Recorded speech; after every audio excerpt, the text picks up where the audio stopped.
ব্যবস্থা, রমজান থেকে যে শিক্ষা নেওয়ার কথা, রমজান রহমত, মাগফিরাত এবং নাজাতের মাস, এই সিয়াম থেকে যে শিক্ষা নেওয়ার কথা, আত্মশুদ্ধি এবং আত্মসংযমের মাস হলো মাহে রমজান।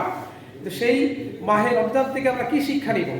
আমাদেরকে শুধু নিজে আত্মশুদ্ধি করব, পাশাপাশি এই সমাজকে আত্মশুদ্ধি গঠনের আমাদের ভূমিকা নিতে হবে।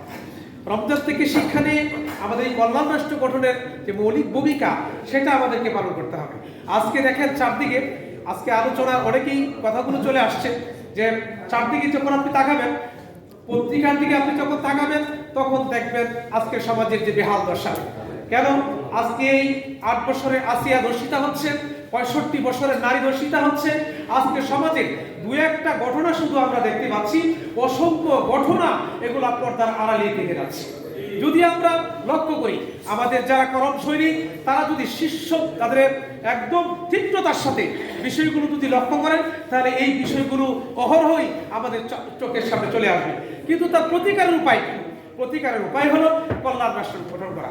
আজকে যদি ইসলামী খেলাফত রাষ্ট্র ব্যবস্থা থাকতো, তাহলে এই কার্যক্রমগুলো হওয়া কখনোই সম্ভব হতো না এবং কখনো হওয়ার কথাও ছিল না। আপনি দেখেন আজকে এই জিনিসগুলো যারা ফ্যাসিজমের সাথে সম্পৃক্ত, তারাই এই কাজগুলো করছে।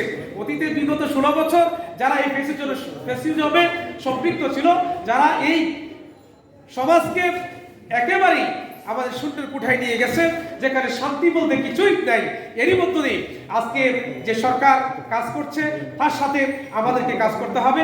তাদের হাতকে শক্তিশালী করার লক্ষ্যে আমরা এই কল্যাণ রাষ্ট্র গঠনে, বিশেষ করে খেলাফত রাষ্ট্র ব্যবস্থা কায়েমের লক্ষ্যে আমাদেরকে এগিয়ে যেতে হবে। আমরা যদি এই ভূমিকায় অবতীর্ণ হই, আমরা যদি ইসলামী আন্দোলনের সৈনিকরা, খেলাফতের সৈনিকরা প্রত্যেক সমাজ থেকে, প্রত্যেক এলাকা থেকে এই ভূমিকা নিয়ে আগামী দিন ইনশাআল্লাহ অবশ্যই একটা কল্যাণ রাষ্ট্র আমরা উপহার দিতে পারবো।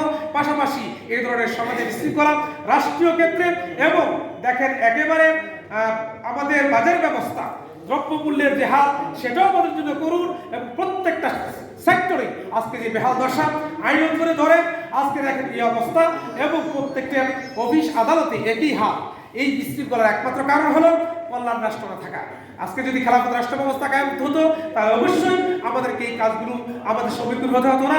আগামী দিন এগুলো আমাদের জন্য অবশ্যই শিক্ষণীয়।